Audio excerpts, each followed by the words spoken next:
Right, gentlemen, there were 5 of us at the football on Friday night. The ladies joined us, except one. And Mrs. House was probably the most sensible one of us all. Really? Why would you have gone to that match? What a shocker.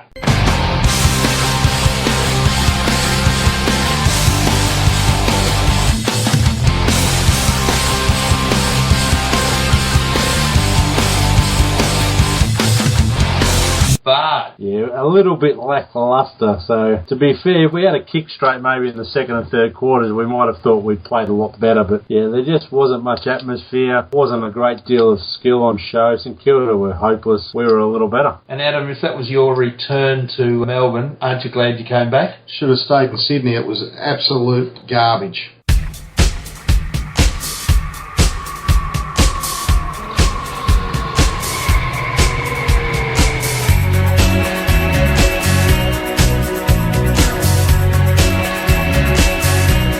Scores, Bards. All right, at Hawthorn, 14-18-102, defeating St Kilda 7-14-56. And those goal kickers? Roughhead 5, Gunston 2, Grimley, Sewell, Spanger, Smith, Lewis, Hill and Bruce with 1 apiece. Grimley looked like a kid in a lolly shop, didn't he? Hey, give us the ball, give us the ball. It was a bit like that. He was very excited when he kicked that goal too, I must say. 21-32 under a closed roof in pristine conditions. 2 professional football teams. Quality stuff. Were you able to extract some votes from it? Yeah, I extracted some votes. Let's be fair here, we spent half the time talking, not even paying much attention to what was going on the ground, but I've got some votes. 5 to Roughhead, 4 to Burgoyne, 3 to Savage, 2 to Smith and 1 to my mate Matt Spanger.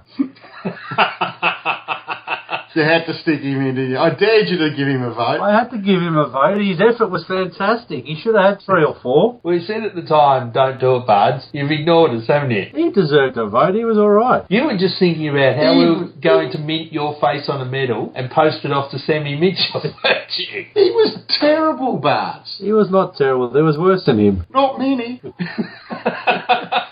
It's a bush footballer. You could just use a picture of that bloke from Lord of the Rings instead of Spanger too. Same guy. Look, I reckon they were better playing for Box Hill the next day, and that was a good game. There was a few that worthy of consideration for next week. Anderson was one. Segler was another. How did Bailey go? I thought he didn't play, did he? He commentated very well. He did good commentator? Special comments for ABC. I thought Loudon was better than Segler and played really well. Yep. And the other one who was back was Shields. So, interesting. There's a bit of depth there. So, Spanger can go back if he wants. We'll see what happens this week.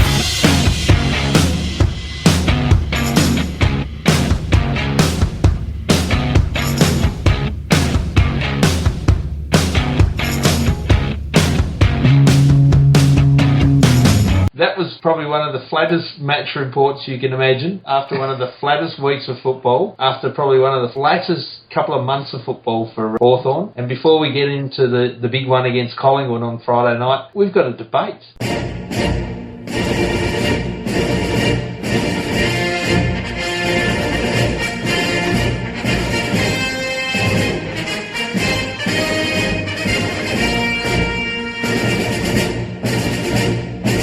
It was good to see that Jeff has popped his head up in support of the Yes You Can Leave campaign, although he has caveated it with it doesn't count if you go to the bar. So I'm not sure about that, but let's introduce it. We've been waiting for it all week. We've had quite a considerable number of people join the site. Must be in anticipation of this great debate. I'm sure it is. Look, it can't be any worse than what happened on Sunday night between 2 aspiring Prime Ministers. So here we go, the big, great debate. The case for leaving the game before the game is finished, which will be prosecuted, maybe persecuted, by one Adam Wedlock.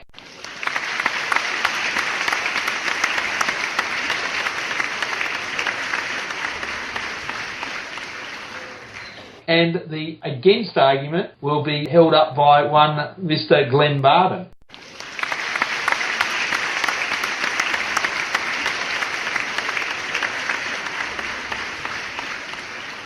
And unfortunately, I'm going to have to moderate this gentleman. We'll start with the four case. To be no notes. And Mr. Wedlock, after you. I'll give you 2 reasons why it's perfectly okay to walk out before the end of a game. Last week's game and the week before. The Richmond game, we were getting pantsed. It was bucketing down rain. It was freezing cold. And when I pay $450 a year membership, which goes directly to the club, I reserve the right to walk out any time I like. As for the game against St Kilda, it was at the dump on the other side of town at Docklands. It was freezing cold. It was a rubbish game and the company was terrible. So again, I reserve the right to walk out any time I like.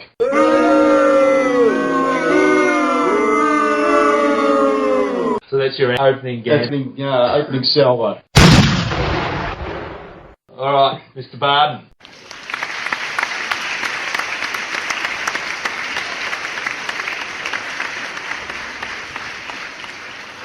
You reserve the right, you choose not to. It's because you really don't want to go early because your team's on the ground, you want to see them finish the match. It's all for you, you just can't handle the loss. Number 2 point you had there was about a crappy game that we're winning, but you stayed. So you just don't like facing the opposition fans when you lose. Well, that's part of footy. We've had it pretty privileged at Hawthorn. We don't lose a lot of games, and over the years we haven't lost a lot of games in our lifetimes. You ask our parents or my parents about how bad it was back in the day. Did they go? No. They stayed all day, watched their team, and while those blokes were on the ground, they were there watching them. Players don't get a chance. They don't get to say, you know what, we're crap, we're going home. No. The only thing that's acceptable is to be close to the gate so you can get out before the song is sung. Other than that, you have to be there. Now let's get it very straight, very clear, Bards. We know that your parents don't talk to you, so you can't throw that one in. And as for leaving before the game's finished, in 2009, I walked out of a game 5 minutes before half-time at Etihad when the Western Bulldogs were 15 goals to 1 up against the Hawks, the reigning premiers. I walked out that night. I would have walked out the other night, but I couldn't get past you or Grant. You would have punched my head in for leaving early. At the end of the day, if I want to walk, I'll walk. And I walked out of the Richmond game, and as our moderator here who said sweet FA, he walked out too. Don't bring me into it. He wanted to lift home. A question. Hang on a sec. Adam, were you at Waverley back in 1999 when Hawthorn beat St Kilda? 1999, Hawthorn beat St Kilda. When we were 9 goals down at three-quarter time. No, I left early. Oh, you left early. You're leaving a game at half-time because we're 15 goals down. You might have missed the best comeback of all time. Kidding yourself. Get behind them.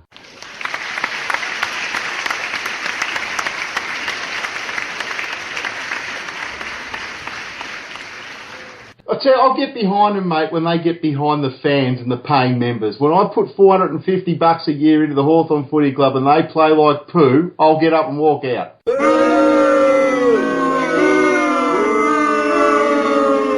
All right, well... you don't know how good you've got it. No, I won that debate easily. All right, well, that's the question for the listeners. Who won the debate? Adam or Bards? I had no notes. Bards had a notepad full of them. It's overrated.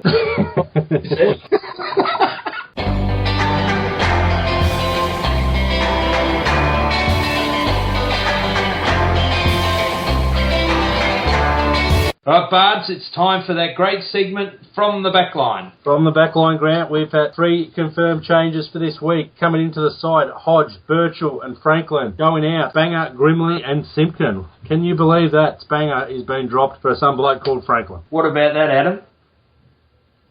I think silence says it all. All right, from the back line, Stratton, Lake, Guerra, halfbacks, Burgoyne, Gibson and Giray. The centre line is Smith, Mitchell and Whitecross. The half forwards are Hodge, Franklin and Gunston. The forward line, Bruce, Ruffhead and Rioli. In the ruck, Hale, Sewell and Lewis. Interchange, Birchall, Hill, Savage and Piopolo. Emergencies for this week, Bailey, Simpkin and Cheney. Have a look at that forward line, Grant. Hodge, Franklin, Gunston, Bruce, Ruffhead, Rioli. That's an impressive forward 6 if you ask me. It is. Interesting backline decision, though, to bring Birchall straight back in. Yeah, he's all class, Birch. I think they figure if he's fit to play, he's fit to play AFL. So hopefully he hasn't lost too much touch. Apparently trained very well today. Will he wear the vest? That's a big possibility, actually. We did a similar thing with Rioli last year about this time. Or was it last round, I think it was. But he came in and started with the vest, and he did it again this year. So that could well happen.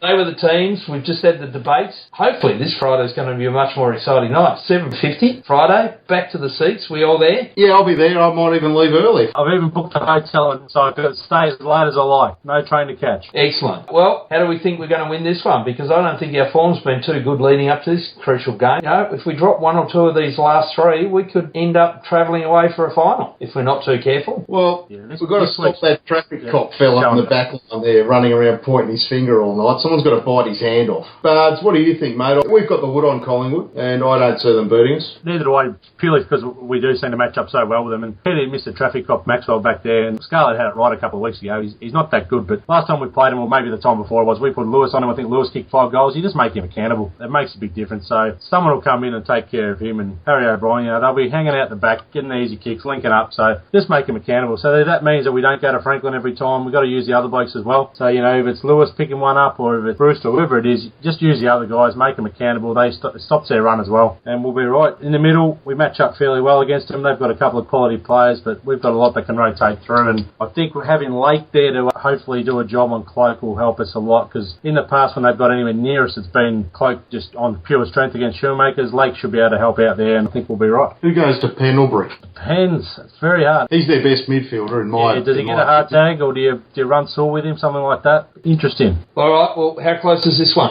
I'm going to go 24 points. Oof, 59 points, Hawthorn to make a statement this week. I'm going 2 goals. I think it's going to be close, but then I thought last week was going to be annihilation, so don't look at me. Well, it would have been 90 points had they kicked straight. Or Franklin played, let's be honest. Yeah. They were playing nothing, and it was disappointing that we didn't get percentage. Opportunity lost. And for Ruffy to have kicked clear on the Coleman. Oh, we kicked 5, and that was enough to get him back to within 1, so he's still got a good position if we can feed him the ball, but we have got the tough run in, so we'll see what happens. Well, he was lucky Josh Kennedy only kicked 1, given what the Eagles did to Essendon on Sunday. To be fair, Roughhead Coleman was more about the week before when he didn't get any against the Tigers. Look, I'm going to end with the fair suck of the sap, and that is, it's pretty ordinary when the Coleman medalist is going to kick something between the order of 60 and 70 goals. What's happened to the good old days of a couple of forwards kicking 100 plus goals, battling it out for the Coleman medal? Fair suck of the sav. All right, on that note, go Hawks. Go Hawks.